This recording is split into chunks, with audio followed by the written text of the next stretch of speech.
Okay, so today we will talk about sensory information, about our five senses. Now, their importance in design and ergonomics. We know that we have five senses, but for design, the most important ones are the hearing and vision. So we will focus on those two with the specific importance. Okay? So today we will focus on mostly on vision, and next class we will continue with the hearing. So vision and hearing are very important senses of the human body that basically helps you to understand a design, use a design, do a task. So if your vision or hearing is damaged or non-existent, you will have big problems in understanding the world around you. So any designed product you want to use, if your eyes or ears don't function properly, you will have problems in performing the tasks. So these two senses are highly important in the human body. So the vision, our eyes, and the hearing, we use as sources of information in design. We gather through our eyes, through our ears, the information that we need to know about a certain design.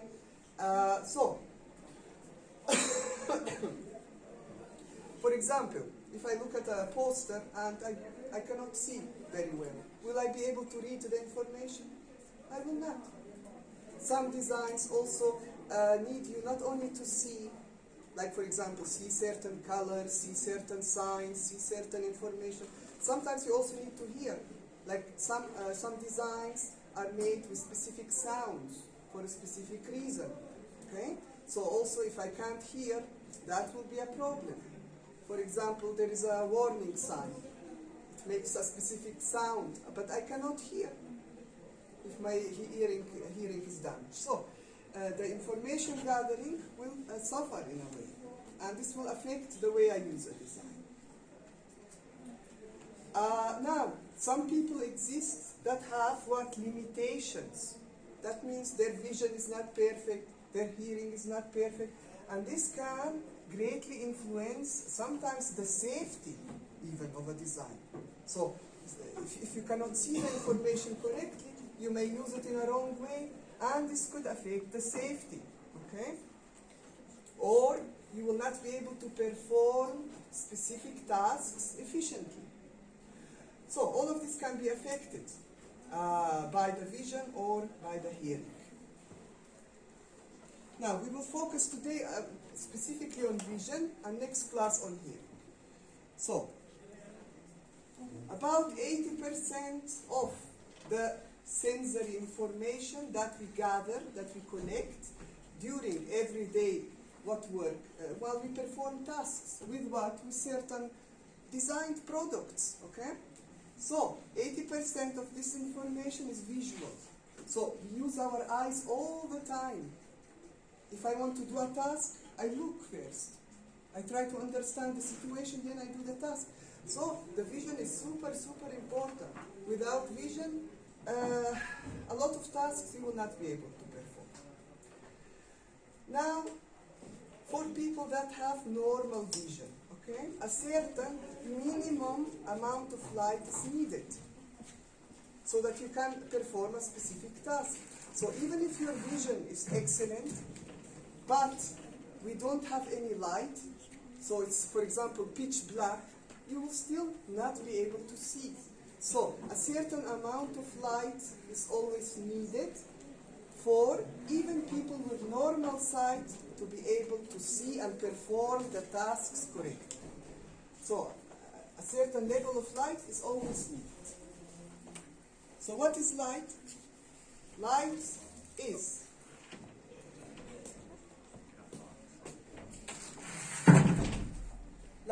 what? An electromagnetic radiation at wavelengths which the human eye can see. Okay? And we perceive these wavelengths the different wavelengths as different colors. Okay?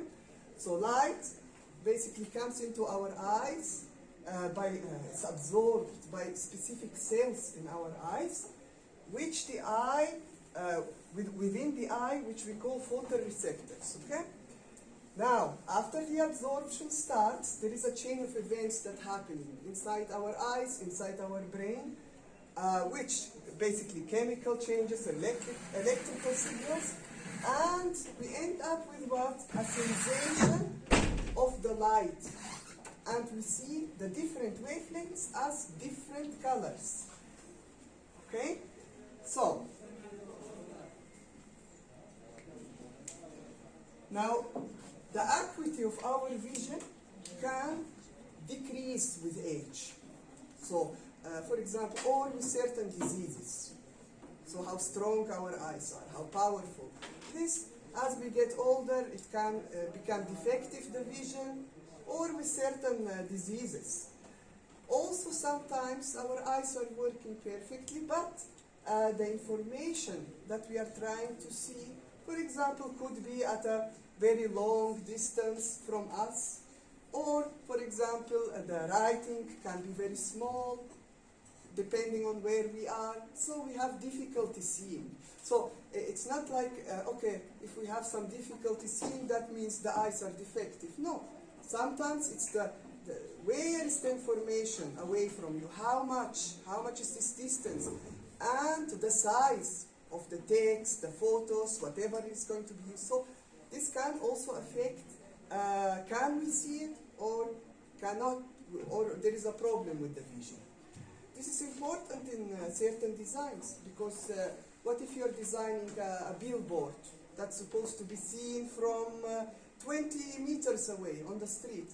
So that's why they're very big, so that people from a distance can see the information clearly. So there are certain rules that for you to follow later on as designers, for exactly to know, depending on the distance, what should be the letter sizes, and all these other details. Now, the color vision also can be different from one person to another. Like, for example, around 10% of females, of males, and 1% of females have some kind of a problem with seeing colors correctly. So, for example, you use specific colors in your design, and someone look at these colors, but they see something else, not the ones that you think that the people see. So, the people with color vision problems, for example, take these colors here. These are the original colors. There is many color vision problems. Like some people with this, for example, problem, see these colors like this. These people can see those colors like this or like this. So this can create all kinds of problems in certain designs, especially if the color plays an important role in the design. So if I see something that's supposed to be one color, I see it as something else, it could create confusion. It could create confusion.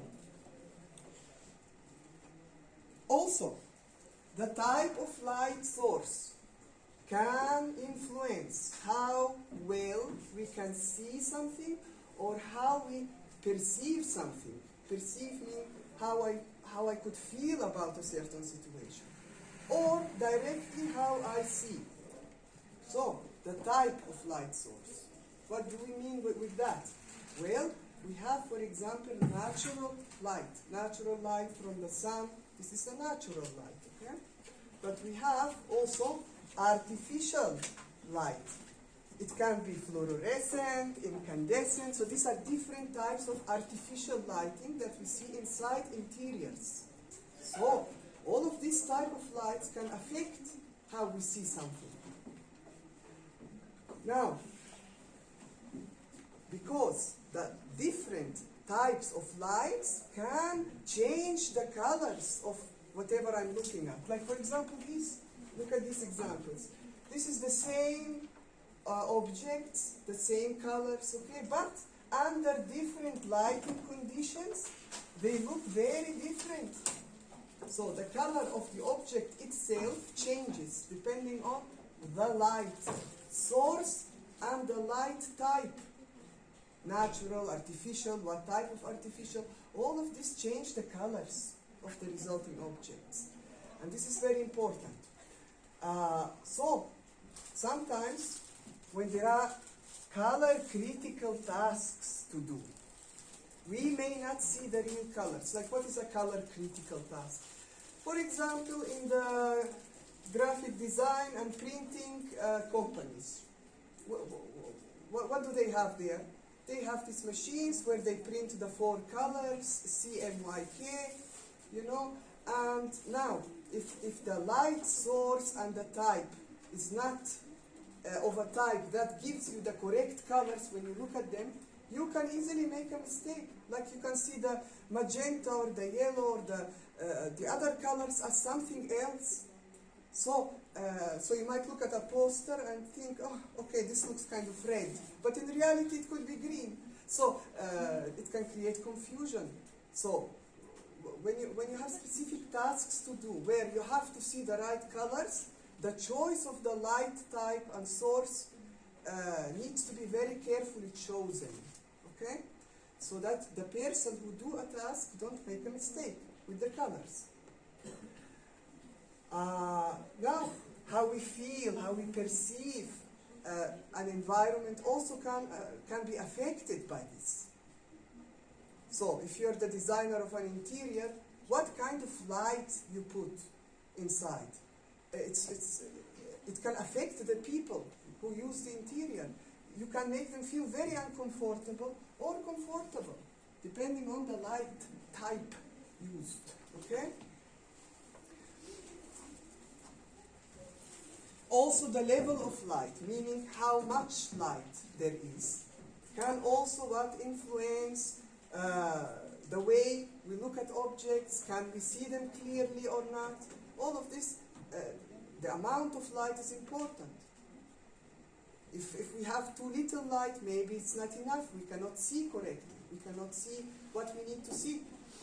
Also, not only the amount of light, but also the direction of light is important. From where the light comes.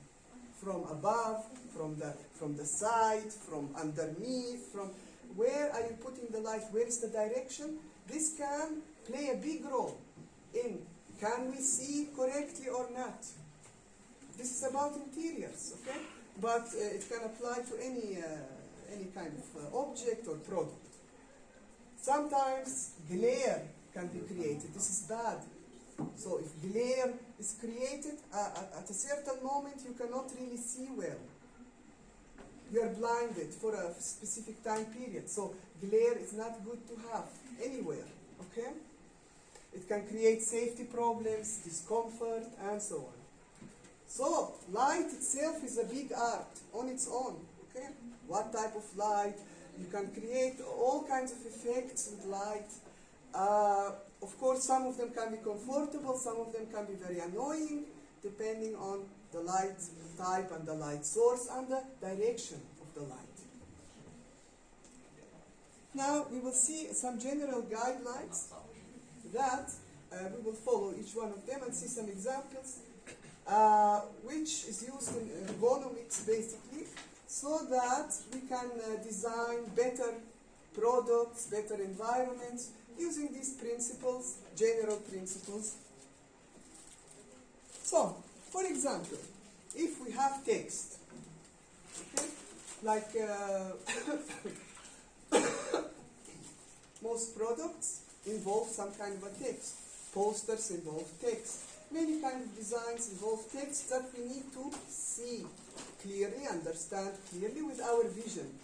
So, usually do not use text consisting entirely of capitals. These are capital letters. This is used rarely, and especially when we have continuous text. If you make them all capital, they will become very difficult to read and understand. So, especially in continuous text, it is advisable to use letters like this. Lowercase, not uppercase, okay? So this is for what? For to increase the legibility. So when you look at the text, to be able to read it and understand it. Do not justify text by inserting blank spaces. So, and actually now that you're doing your assignments, okay, be careful about these rules. Okay, so some student might decide to, okay, I'm justifying this text just to make it beautiful, fit into a box. However, the empty spaces that is created here, it's not a good thing. It decreases the legibility. It's not good to have, okay? We need to have even amount of empty spaces between the words, not suddenly increasing the spaces a lot. Always use familiar typefaces, type of fonts, okay? So, especially the ones that have a lot of ornaments, like, the curves and ornamentation on them, stay away from them, especially when it's about writing long texts, okay? These are used for very specific situations, for a title maybe, for a poster title with a specific meaning, but you cannot use them in a report, in some written information. These kind of are very unclear for reading. So you need to use the familiar ones, and the more mechanical looking, they are more faster to read, more clear, and of course more legible. So be careful the font that you choose. Now, be careful also about your text to be suitably sized, depending on the human. From where is the human going to read your information? Are you designing a poster that you will hang on the wall over there, or on the street, or are you designing a report, writing a report that whoever is going to read it will read it from this distance? There is a big difference, okay? Now, if I'm reading it from this distance, I don't need the letters to be half a page long and huge. This is not logical. So, be careful the size of the letters depending on the viewing distance. Okay? So, the more the viewing distance is increased, the more the size of the letters should be increased also. The longer the line, the greater the required line spacing.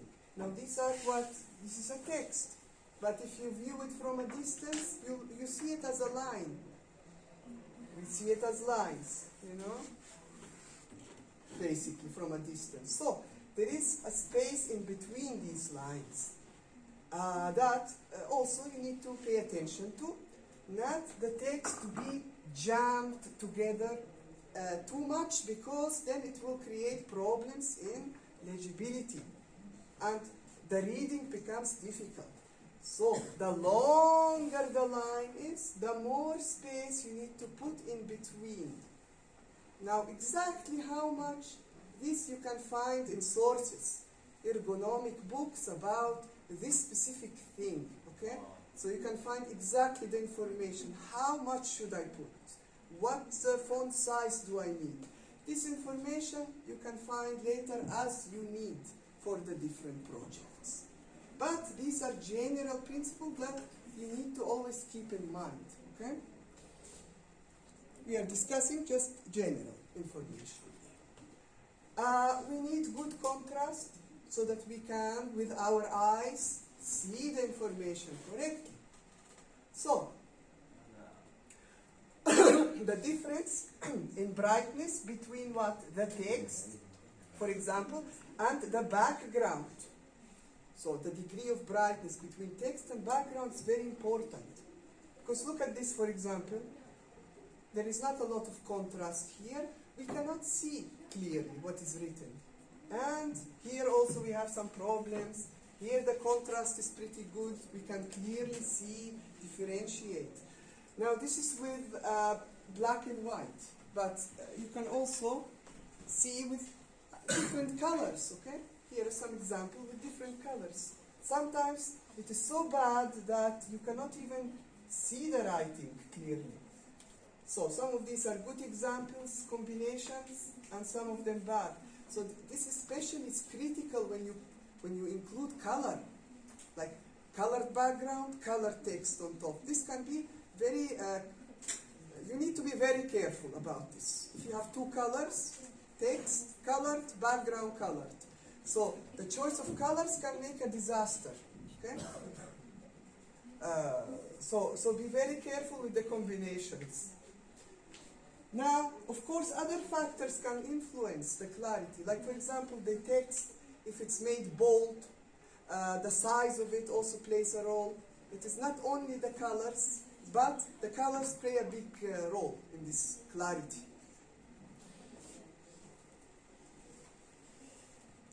Now, often in design, we have to make some kind of a diagram. The diagrams need to be made as clearly and as easily understand as possible. If the diagram becomes confusing, not easy to understand, there is a problem. So diagrams are very nice visual informations to show something.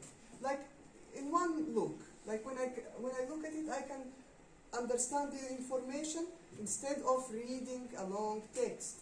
But if the diagram is designed in a bad way, it can create more confusion than clarity.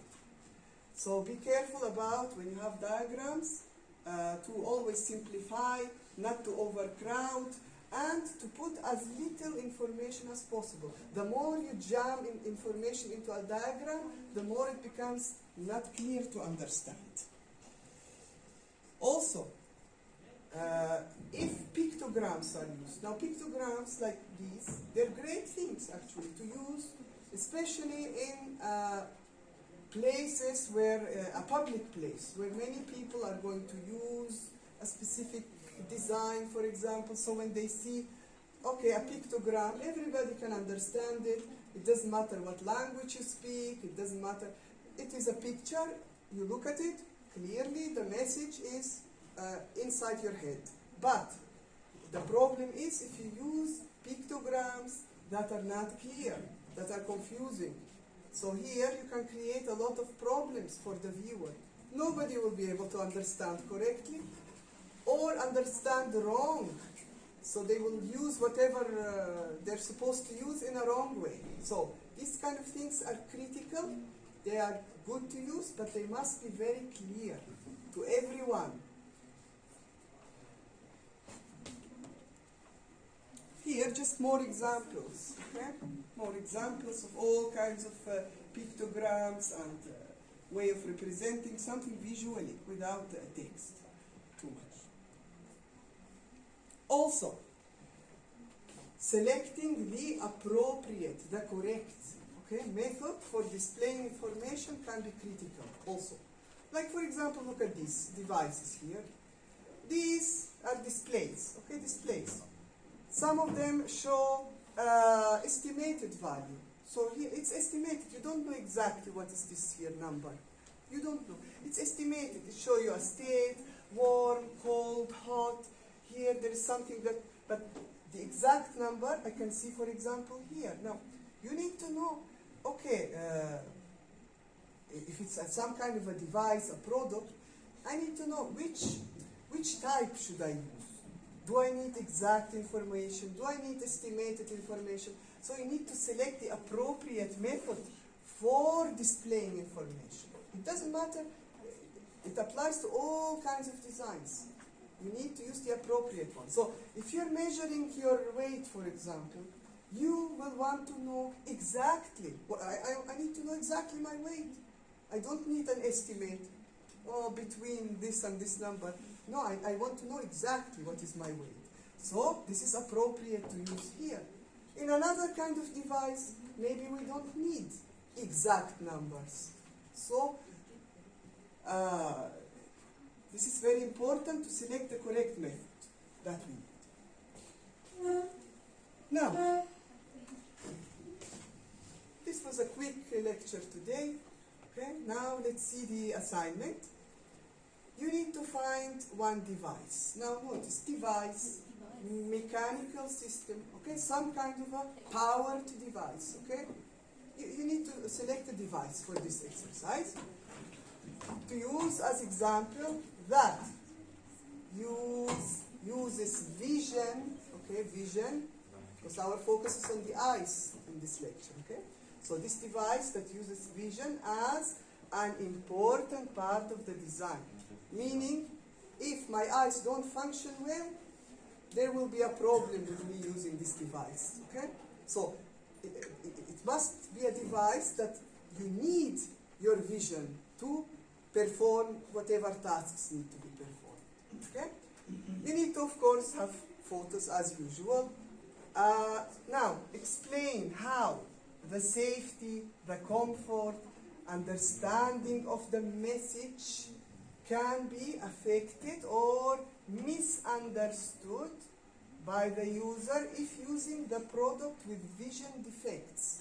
So, what will happen if you had vision defects and you were trying to use this device?